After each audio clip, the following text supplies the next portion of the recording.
என்ன டேஸ்ட் മനുഷ്യ മാംസത്തിന് ടേസ്റ്റ് എന്നാ? സാൾട്ട്. സാൾട്ട്.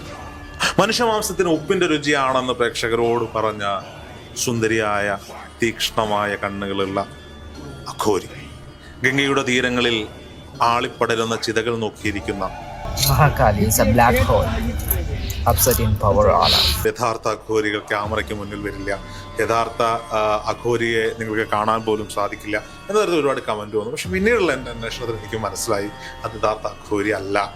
അല്ലേ? അത് യഥാർത്ഥ അഘോരി ആവാൻ വഴിയില്ല. ഒരു നാഗസന്യാസി ആവുക, അതല്ലെങ്കിൽ ഒരു അഘോരി ആവുക എന്ന് പറയുന്നത് പല ഘട്ടങ്ങളിലൂടെ കടന്നു പോകുന്ന ഒരു തീവ്രമായ പ്രോസസ്സാണ്. അപ്പോൾ അദ്ദേഹത്തിൻ്റെ ലൈംഗികാവയത്തിൻ്റെ ചടുക്ക ചെയ്യുന്നതിനെ കുറിച്ച് വരെ അദ്ദേഹം നമ്മളോട് പറഞ്ഞു. അതായത് ലൈംഗിക ശേഷി ഇല്ലാതാക്കും. പക്ഷെ ഇതിനെ കച്ചവടവൽക്കരിച്ച് നശിപ്പിച്ച് ബോറാക്കിയത് ഒരു കൂട്ടം ആളുകളാണ്. ഒരു സ്ത്രീയായിട്ടുള്ള ഒരു അഘോരിയുടെ റീൽസ് ആ സമയത്ത് ഇവര് വലിയ കാറിലൊക്കെ കറങ്ങി നടക്കുന്നു, കയ്യിൽ കമണ്ടലും ഉണ്ട്, ശരീരത്തിൽ ഒരു തുണി ഡ്രസ്സില്ല, കുറെ രുദ്രാക്ഷ മലർന്നതും ഭസ്മഭൂഷി, ഒരു സ്ത്രീയാണ്. അവർ കാണിക്കുന്ന കുറെ ഷോ റീലുകളൊക്കെ കാണിക്കുന്നുണ്ട്. ഇതൊക്കെയാണ് സത്യത്തിൽ ഈ പോഡ്കാസ്റ്റുകളുടെ കാലത്ത് എല്ലാവരും പോഡ്കാസ്റ്റ് ചെയ്യുന്നതുകൊണ്ടാണ് നമ്മൾ പുതിയ ബാക്കിന്റെ ഫ്ലോറിലേക്ക് പോഡ്കാസ്റ്റ് മാറ്റിയത് എന്ന് ചോദ്യങ്ങൾ വരുന്നുണ്ട്. ഇന്നലത്തെ പോഡ്കാസ്റ്റ് അത്യാവശ്യം ഓടിയില്ല, എന്റെ പ്രതീക്ഷയ്ക്കനുസരിച്ച് ഓടില്ല, കിടന്നോടും. താരതമ്യേന യൂട്യൂബ് ഇപ്പോൾ മൊത്തത്തിലൊരു ഡൗൺ ഉണ്ടെന്നാണ് എല്ലാ ചാനലുകാരും പറയുന്നത്. അതിൻ്റെതായ ഡൗൺ നമുക്കുണ്ട്. അപ്പോൾ കയറി വന്നോളും, കുഴപ്പമൊന്നുമില്ല. പോഡ്കാസ്റ്റിന്റെ കാലഘട്ടമാണ്. ഈ മറ്റേ ചില ആളുകളൊക്കെ പറയുന്നതിൻ്റെ ഈ പോഡ്കാസ്റ്റും ഇന്റർവ്യൂവും ചർച്ചയും തമ്മിലുള്ള വ്യത്യാസം നമുക്ക് മനസ്സിലായിട്ടില്ല. എങ്കിൽ പോലും മൈക്ക് വെച്ചാൽ പോഡ്കാസ്റ്റ് ആവുന്നു എന്ന വിശ്വാസത്തിൽ നമ്മളും രണ്ട് മൈക്ക് വാങ്ങി അത് വെക്കുകയാണ്. എന്തായാലും ഏറെ സന്തോഷമുള്ളത്, നമ്മളിപ്പം സംസാരിക്കുന്നത് അബാക്കിന്റെ ഫ്ലോറിൽ നിന്നല്ല, പുതിയ ഭാവത്തിൽ പുതിയ രൂപത്തിൽ അബാക്കിന്റെ ഫ്ലോർ അണിയറയിൽ മാറ്റി ചെയ്തുകൊണ്ടിരിക്കുകയാണ്. അപ്പോൾ ആളുകൾ പറഞ്ഞു ബാക്ക്ഗ്രൗണ്ടൊക്കെ ബോറായി തുടങ്ങി. അപ്പോൾ ഈ നമ്മുടെ അബാക്കിന്റെ സ്റ്റുഡിയോയിൽ പുതിയതായിട്ട് സ്ഥിരമായിട്ട് വരുന്ന ആളുകളൊക്കെ ഓരോ വട്ടം വരുമ്പോഴും ഓരോ മാറ്റങ്ങൾ കാണുമ്പോഴും ചോദിക്കാറുണ്ട്, നമുക്ക് കിട്ടുന്ന പൈസയൊക്കെ നമ്മൾ ഇവിടെ തന്നെ മുടക്കി ആ ബാക്കിലേക്ക് തന്നെ മുടക്കിയല്ലേ രാഹുലെ മുന്നോട്ട് പോകണം, ഇതൊന്നും വീട്ടിലോട്ട് കൊണ്ടുപോകണില്ലല്ലോ. അപ്പോൾ എന്തായാലും പുതിയ രൂപത്തിലും പുതിയ ഭാവത്തിലും ആ ബാക്കിന് ഫ്ലോർ ഒരുങ്ങുന്നുണ്ട്. പഴയ ഫ്ലോർ അതേപോലെ നമ്മൾ കീപ്പ് ചെയ്തിട്ടുണ്ട്, പഴയ ബാക്ക്ഗ്രൗണ്ടും ലൈറ്റിങ്ങും കാര്യങ്ങളും ഒക്കെ. ഇത് നമ്മുടെ നേഷൻ ഫസ്റ്റിന്റെ ഫ്ലോറാണ്. അപ്പോൾ നേഷൻ ഫസ്റ്റിന്റെ ഒരു മാസമായിട്ട് നേഷൻ ഫസ്റ്റിന്റെ ഫ്ലോറിൽ നിന്ന് പുതിയ ഫ്ലോറിൽ നിന്ന് വീഡിയോകൾ പോകുന്നുണ്ടെങ്കിലും ആ ബാക്കിന് വേണ്ടിയിട്ട് ഒരു കണ്ടന്റ് നമ്മൾ ചെയ്തിട്ടില്ല. ഇന്നലെ നമ്മൾ ചെയ്തത് പോപ്പിൻസിന്റെ ഫ്ലോറിൽ നിന്നായിരുന്നു. എന്തായാലും നമുക്ക് എല്ലാ ചാനലുകൾക്കും ആവശ്യമായ സ്റ്റുഡിയോയും സംവിധാനങ്ങളും ഒക്കെ ഒരു പ്രപഞ്ച ശക്തികളുടെ സഹായത്താൽ, കൊട്ടാരക്കര ഉണ്ണി ഗണപതിയുടെ സഹായത്താൽ സാധിച്ചു എന്നുള്ളത് ഏറ്റവും സന്തോഷകരമായ കാര്യമാണ്. അത് പ്രേക്ഷകരുടെ സപ്പോർട്ടാണ്, ഗുരുക്കന്മാരുടെ അനുഗ്രഹമാണ്, മാതാപിതാക്കളുടെയും കൂടപ്പിറപ്പുകളുടെയും ഒക്കെ ബന്ധുമിത്രാദികളുടെയും ഒക്കെ അനുഗ്രഹവും പ്രയത്നവും ടീം അബാക്കിന്റെ ഒരു വിജയമാണ്. മുന്നേ പോയവരുടെയും ഒപ്പമുള്ളവരുടെയും ഇനി വരാനിരിക്കുന്നവരുടെയും ഒക്കെ. അല്ല, പ്രേക്ഷകരുടെ അഭിപ്രായം ഉണ്ടായിരുന്നു കഴിഞ്ഞ വീഡിയോസ് എടുത്ത് നോക്കി കഴിഞ്ഞാൽ ആ ഡേറ്റിയില് അല്ല ഒരുപാട് പേര് എനിക്ക് വാട്സപ്പിൽ മെസ്സേജ് അയച്ചു. ഞാൻ വിളിക്കേണ്ട, വാട്സപ്പിൽ മെസ്സേജ് അയച്ചു മതി എന്ന് പറഞ്ഞുകൊണ്ടായിരിക്കും. ഒരുപാട് പേര് കുറേ സജഷൻസ് പറഞ്ഞു. ഇനി സ്പിരിച്വൽ അവേഴ്സ് ഇനിയും വേണം എന്ന് പറഞ്ഞു. എന്തായാലും ഡിസംബർ മാസം അവസാനത്തോടു കൂടി സ്പിരിച്വൽ അവേഴ്സിന്റെ ഒരു അപ്ഡേറ്റഡ് വേർഷൻ വരുന്നുണ്ട്. അതിൻ്റെ വിശേഷങ്ങൾ ഞാൻ അടുത്ത ദിവസങ്ങളിൽ എന്തായാലും പറയാം. എന്തായാലും നേഷൻ ഫസ്റ്റിലെ നിയമസഭാ തിരഞ്ഞെടുപ്പ്, ത്രിതല പഞ്ചായത്ത് തിരഞ്ഞെടുപ്പ് ഒക്കെ ആയിട്ട് നേഷൻ ഫസ്റ്റിൻ്റെ വലിയ സംവിധാനങ്ങൾ അങ്ങോളം ഇങ്ങോളം ഓടുന്നുണ്ട്. ചില ആളുകൾ അബാക്കിൻ്റെ സ്ഥിരം പ്രേക്ഷകരായിട്ടുള്ള ആളുകൾ നേഷൻ ഫസ്റ്റും കാണുന്നുണ്ട് എന്നറിഞ്ഞതിൽ വലിയ സന്തോഷമുണ്ട്. അപ്പോൾ കമൻറ്റുകളൊക്കെ കാണുമ്പോൾ നമുക്കറിയാം, അല്ലെങ്കിൽ വാട്സപ്പിൽ വരുന്ന മെസ്സേജുകളൊക്കെ കാണുമ്പോൾ നമുക്കറിയാം. എന്തായാലും ഒരു ഫുൾ ഫ്ലെഡ്ജിൽ നമ്മളൊരു മിഷൻ 14 പ്രഖ്യാപിച്ചിട്ടുണ്ട്. അതിൻ്റെ ആദ്യത്തെ ഫ്ലോറിൻ്റെ പണി നമ്മൾ ആരംഭിച്ചിട്ടുണ്ട്.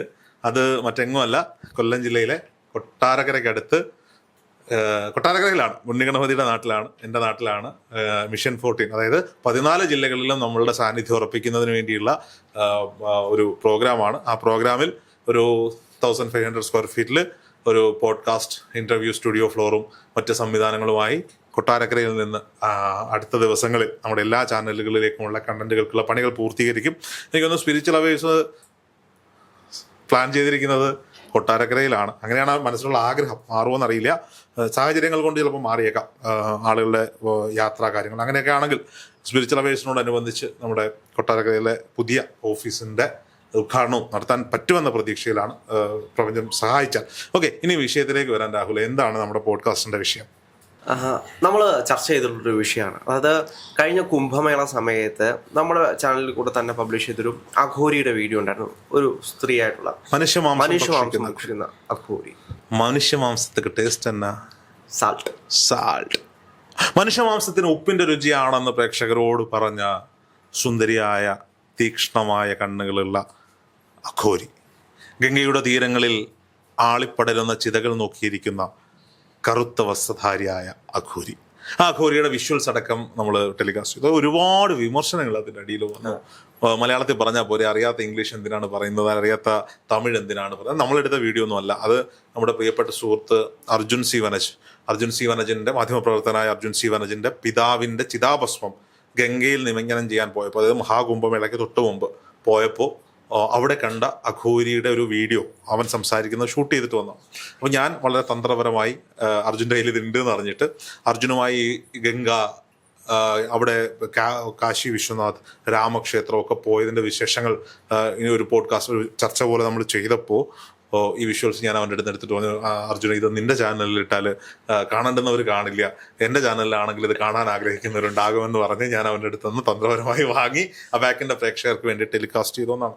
അപ്പോൾ അർജുൻ അവിടെ കണ്ട കാഴ്ചകളും കേട്ട കാഴ്ചകളും, അതിനു മുമ്പ് ഇത് കുറച്ച് നാഷണൽ ലെവലിൽ നിൽക്കുന്ന കുറച്ച് സോഷ്യൽ മീഡിയ പേജുകളിലൊക്കെ ഈ അഘോരി എന്ന് പറയുന്ന ഈ സ്ത്രീയുടെ, ഈ അമ്മയുടെ വിഷ്വൽസ് ഒക്കെ പോയിരുന്നു. ഇത് തമിഴ്നാട്ടുകാരിയാണ് കേട്ടോ. അപ്പോൾ ഇതിനടിയിൽ വന്ന കുറേ കമൻറ്റുകൾ, യഥാർത്ഥ അഘോരികൾ ക്യാമറയ്ക്ക് മുന്നിൽ വരില്ല, യഥാർത്ഥ അഘോരിയെ നിങ്ങൾക്ക് കാണാൻ പോലും സാധിക്കില്ല എന്ന തരത്തിൽ ഒരുപാട് കമൻറ്റ് വന്നു. പക്ഷെ പിന്നീടുള്ള എൻ്റെ അന്വേഷണത്തിൽ എനിക്ക് മനസ്സിലായി അത് യഥാർത്ഥ അഘോരി അല്ലേ. അത് യഥാർത്ഥ അഘോരി ആവാൻ വഴിയില്ല. യഥാർത്ഥ അഘോരികളെ നമുക്ക് കാണണമെങ്കിൽ അത് മഹാകുംഭമേളയുടെ സമയത്ത് മഹാസ്നാനത്തിന് വേണ്ടി മലയിടുക്കുകളിൽ നിന്ന്, ഹിമാലയങ്ങളിൽ നിന്ന് ഇറങ്ങി വരുന്ന അഘോരിമാരെ മാത്രമേ നമുക്ക് കാണാൻ പറ്റുള്ളൂ. എനിക്കിത് മനസ്സിലായതിൻ്റെ കാര്യം, ഞാൻ ഇതിനു ശേഷം മറ്റൊരു അഘോരിയുടെ വീഡിയോ ചെയ്തിരുന്നു, കുട്ടി അഘോരി, തമിഴ്നാട്ടിൽ നിന്നും. അപ്പോൾ അദ്ദേഹം ഇവരുടെ കാര്യം പറഞ്ഞു, ഇവരുടെ വീഡിയോ നിങ്ങളുടെ ചാനലിലുണ്ട്, നമ്മൾ ഞാൻ കാണിച്ചു. ഇവരെനിക്കറിയാം, അവരുടെ പേര് എന്നോട് പറഞ്ഞത്, ഞാൻ വിട്ടുപോയതാണ്. അപ്പോൾ അദ്ദേഹം എന്നോട് പറഞ്ഞു, നിങ്ങൾ അവിടേക്ക് വരുമ്പോൾ, ഗംഗയിലേക്ക് വരുമ്പോൾ അല്ലെങ്കിൽ വാരണാസിയിലേക്ക് വരുമ്പോൾ എന്നെ കോണ്ടാക്ട് ചെയ്തിട്ട് വരൂ, ഞാൻ അവിടെ ഉണ്ട്. അദ്ദേഹം അവിടുത്തെ ഒരു ശ്മശാനവുമായി ബന്ധപ്പെട്ട് നിൽക്കുന്ന ആളാണ്. അപ്പോൾ അവിടെ നടക്കുന്ന പൂജകളും കാര്യങ്ങളും ഒക്കെ നിങ്ങൾക്ക് കാട്ടിത്തരാമെന്ന് വെച്ചു. പോകാൻ സാധിച്ചില്ല, പോകാൻ കഴിയുമെന്ന് ഞാൻ വിശ്വസിക്കുന്നു. ജീവിതത്തിൽ എപ്പോഴെങ്കിലും അവിടേക്ക് പോകാൻ കഴിയുമെന്നാണ് ഞാൻ വിശ്വസിക്കുന്നത്. ഞാൻ ഇവർ അഘോരി അല്ല, പൂർണ്ണമായും അഘോരി അല്ല എന്ന് പറയുന്നതിൻ്റെ കാര്യം, ഈ അടുത്ത് തൃശ്ശൂരിൽ വെച്ചിട്ട് ഞാനൊരു നാഗസന്യാസി, മലയാളിയായിട്ടുള്ള ഇരട്ടകളായിട്ടുള്ള 2 നാഗസന്യാസിമാരിൽ ഒരാളുടെ ഇൻ്റർവ്യൂ ആ ബാക്ക് മീഡിയയിലൂടെ പബ്ലിഷ് ചെയ്ത് ഞാൻ അദ്ദേഹത്തോട് ചോദിച്ചിരുന്നു ഇത്. അദ്ദേഹം പറഞ്ഞത് യഥാർത്ഥത്തിൽ നാഗസന്യാസിമാർ അല്ലെങ്കിൽ അഘോരിമാരൊന്നും ഇത്തരത്തിൽ വന്ന് അവരുടെ രഹസ്യങ്ങളൊന്നും പുറത്തു പറയില്ല. ഒന്ന് അഘോരിമാരായിട്ടുള്ളവരെ അങ്ങനെ ക്യാമറയ്ക്ക് മുന്നിലേക്ക് കിട്ടില്ല. അപ്പം ഞാൻ ചോദിച്ചു, അപ്പോൾ ഈ കുംഭമേള സമയത്ത് നമ്മൾ ഒരുപാട് റീൽസുകൾ കണ്ടിട്ടുണ്ട്. ബിയർ അടിക്കുന്ന അഘോരി, മദ്യപിക്കുന്ന അഘോരി, നാഗങ്ങളുമായി പോകുന്ന നാഗസന്യാസി, തലയിലൂടെ തീ തുപ്പുന്ന നാഗസന്യാസി, അതുപോലെ അങ്ങനെ ഒട്ടനവധി റീൽസുകൾ, വീഡിയോകളൊക്കെ കണ്ടിട്ടുണ്ട്. അപ്പം ഞാൻ ചോദിച്ചു, ആളുകളിൽ നിന്ന് പണം വാങ്ങുന്ന നാഗസന്യാസി, ഞാനിതൊക്കെ ചോദിച്ചപ്പോൾ അദ്ദേഹം പറഞ്ഞു, അവരാരും പൂർണ്ണമായ നാഗസന്യാസിമാരല്ല. ഒരു നാഗസന്യാസി ആവുക, അതല്ലെങ്കിൽ ഒരു അഘോരി ആവുക എന്ന് പറയുന്നത് പല ഘട്ടങ്ങളിലൂടെ കടന്നു പോകുന്ന ഒരു തീവ്രമായ പ്രോസസ്സാണ്. അപ്പോൾ അദ്ദേഹത്തിൻ്റെ ലൈംഗികാവയത്തിൻ്റെ ചടുക്ക ചെയ്യുന്നതിനെ കുറിച്ച് വരെ അദ്ദേഹം നമ്മളോട് പറഞ്ഞു. അതായത് ലൈംഗിക ശേഷി ഇല്ലാതാക്കും, യാതൊരു വിധമായ ചിന്തകളും ഇതിന് പിന്നാലെ ഉണ്ടാകാൻ പാടില്ല എന്നൊക്കെ അദ്ദേഹം പറയാണ്. അപ്പം ഞാൻ ചോദിച്ചു, അപ്പോൾ ഈ കാണുന്നതൊക്കെയോ അത് ഈ ആഗ്രഹം കൊണ്ട്, അതായത് ഒരു നാഗസന്യാസി ആകണം അല്ലെങ്കിൽ ഒരു അഘോരി ആകണം, എൻ്റെ പാത ആത്മീയതയുടെ പാതയാണ് എന്ന് മനസ്സിലാക്കിക്കൊണ്ട് ഇത്തരം അഖാഡകളിലേക്ക്, ആശ്രമങ്ങളിലേക്ക് കടന്നു ചെല്ലുകയും എന്നാൽ അവിടുത്തെ തീവ്രമായ രീതികളുമായി പൊരുത്തപ്പെട്ടു പോകാതെയും അവിടെ ഇരിക്കുമ്പോൾ ചെയ്യുന്ന തെറ്റുകൾ കൊണ്ട് അഖാഡകളിൽ നിന്ന്, ആശ്രമങ്ങളിൽ നിന്ന് പുറത്താക്കപ്പെടുകയും ചെയ്യുന്ന ആളുകളുണ്ടാവുമല്ലോ, ഇവരാണ് പിന്നീട് ഇവർക്ക് ബാക്ക് ടു ലൈഫ് ഇല്ലല്ലോ, ജീവിതത്തിലേക്ക് മടങ്ങി പോകാൻ പറ്റില്ല. ഇവിടുന്ന് പുറപ്പെട്ടു, അവിടേക്ക് അതിൻ്റെ പൂർണ്ണതയിലേക്ക് എത്താനും സാധിച്ചില്ല. അങ്ങനെയുള്ള ആളുകളാണ് ഇത്തരത്തിൽ നമുക്ക് സ്ട്രീറ്റിലൊക്കെ കാണാൻ പറ്റുന്ന ആളുകൾ എന്നാണ് അവരെന്നോട് പറഞ്ഞു തന്നത്. ഇത് ഞാൻ കുറേ അധികം പേരോട് ചോദിച്ചപ്പോഴും അവരെല്ലാവരും പറഞ്ഞത് ഇങ്ങനെയാണ്. കൈലാസ യാത്രകൾ നടത്തിയിട്ടുള്ളവർ, ഹിമാലയ യാത്ര നടത്തിയിട്ടുള്ളവരൊക്കെ യഥാർത്ഥ അഘോരികളെ കാണാനുള്ള ഭാഗ്യം സിദ്ധിച്ചവരാണ്. ഇവർ പബ്ലിക്കിനോടൊന്നും അങ്ങനെ സംസാരിക്കില്ല. അഘോരിമാരുമായി ബന്ധപ്പെട്ട് എത്രയോ കഥകൾ നമ്മൾ കണ്ടിട്ടുണ്ട്. ഇന്ത്യ ചൈന വാർ സമയത്ത് ഇന്ത്യയുടെ അതിർത്തി കടന്ന് ഇന്ത്യൻ സൈനികരെ ആക്രമിച്ച ചൈന സേനയെ ഒറ്റ ദിവസം കൊണ്ട് തീർത്തു കൊടുത്ത അഘോരിമാരുടെ കഥയൊക്കെ നമ്മൾ പലയിടത്തും കേട്ടിട്ടുണ്ട്. നാഗസന്യാസിമാരുടെ കഥയൊക്കെ കേട്ടിട്ടുണ്ട്. അത് ഭാരതത്തിന്റെ ഒരു, നമ്മൾ അത്ഭുതത്തോടെയാണ് ഇത്തരത്തിലുള്ള കഥകളാണെങ്കിലും കേൾക്കുന്നത്. അത് പറയുന്നത് ചിലപ്പോൾ അത്രത്തോളം വിശ്വസനീയമായിട്ടുള്ള രീതിയിലാണ് ആളുകൾ പറയുന്നത്. ഇതിന്റെ തെളിവ് എവിടെയെന്ന് ചോദിച്ചു കഴിഞ്ഞാൽ തെളിവില്ല. ഇല്ല, തെളിവല്ല. ഇത് ഭാരതത്തിന്റെ സ്പിരിച്വൽ സേനയാണ്. ഭാരതത്തിന്റെ രക്ഷയ്ക്കായി, ധർമ്മത്തിന്റെ രക്ഷയ്ക്കായി ആയുധമെടുക്കേണ്ടി വന്നാൽ ആയുധമെടുക്കാൻ തയ്യാറായി നിൽക്കുന്നവരാണ്. അതിനുള്ള പ്രാക്ടീസ് കിട്ടിയിട്ടുള്ളവരാണ്. നോക്കൂ, ഹിമാലയത്തിലെ കൊടുന്തണുപ്പിൽ, മഞ്ഞു പെയ്യുന്ന -डिग्री തണുപ്പിൽ പൂർണ്ണ നഗ്നനായിരുന്ന് തപസ് ചെയ്യുന്ന ആളുകളെ നമ്മൾ കണ്ടിട്ടില്ലേ? ഫോട്ടോസും വീഡിയോസും നമ്മൾ കണ്ടിട്ടുണ്ട്. അപ്പോൾ അവർക്ക് പ്രപഞ്ചം ഏൽപ്പിക്കുന്ന എന്ത് പ്രതികൂല അവസ്ഥയും തരണം ചെയ്യാൻ മനസ്സുകൊണ്ടും ശരീരം കൊണ്ടും പ്രാപ്തി നേടിയവരാണ് അവർ. നിങ്ങൾ നോക്കുമ്പോൾ ഇതെന്ത് ജീവിതം, മനുഷ്യനാണോ ചോദിക്കാം. ഇയാളെന്താ മനുഷ്യനാണോ, പ്രാകൃതൻ? അല്ല, ഇതിന് പ്രസക്തി കൂടാൻ കാരണം എന്ന് വെച്ച് കഴിഞ്ഞാൽ ഇനി അടുത്ത കുംഭമേള കേരളത്തിലേക്ക് വരാൻ പോകുന്നു എന്ന് പറഞ്ഞാൽ നമ്മൾ വാർത്തകളൊക്കെ കേരളത്തിലും കുംഭമേള നടത്തപ്പെടുന്നു എന്നുള്ളതാണ് അത്. പക്ഷെ അതിന്റെ അടിയിലേക്ക് വരുന്ന കമന്റുകൾ നോക്കിക്കഴിഞ്ഞാൽ ഇത്തരത്തിലുള്ള നഗ്നന്മാരെ എന്തിനാണ്, അല്ലെങ്കിൽ തുണിയില്ലാത്തവന്മാരെ കൊണ്ട് ഇവിടെ കേരളത്തിലേക്ക് വരണ്ട, അവിടെ നടത്തിയാൽ പോരെ, എന്തിനാണ് കേരളത്തിൽ നടത്തുന്നതെന്ന് പറഞ്ഞ ഒരുപാട് ആക്ഷേപങ്ങൾ. ഞാൻ പറയുന്നതല്ല രാഹുല്, നമുക്ക് മോശമെന്ന് തോന്നുന്ന പലതും അവർക്ക് മോശമല്ല എന്നുള്ളതാണ്. അതായത് ആ ഒരു ലൈഫിലേക്ക് പോയാൽ അവർക്ക് മോശമെന്നൊന്നുമില്ല, എല്ലാമേ പ്രപഞ്ചത്തിന്റെ സൃഷ്ടിയാണ്. അതാണ് അവർക്ക് അവരുടെ രീതികൾ. പക്ഷെ ഇതിനെ കച്ചവടവൽക്കരിച്ച് നശിപ്പിച്ച് ബോറാക്കിയത് ഒരു കൂട്ടം ആളുകളാണ്.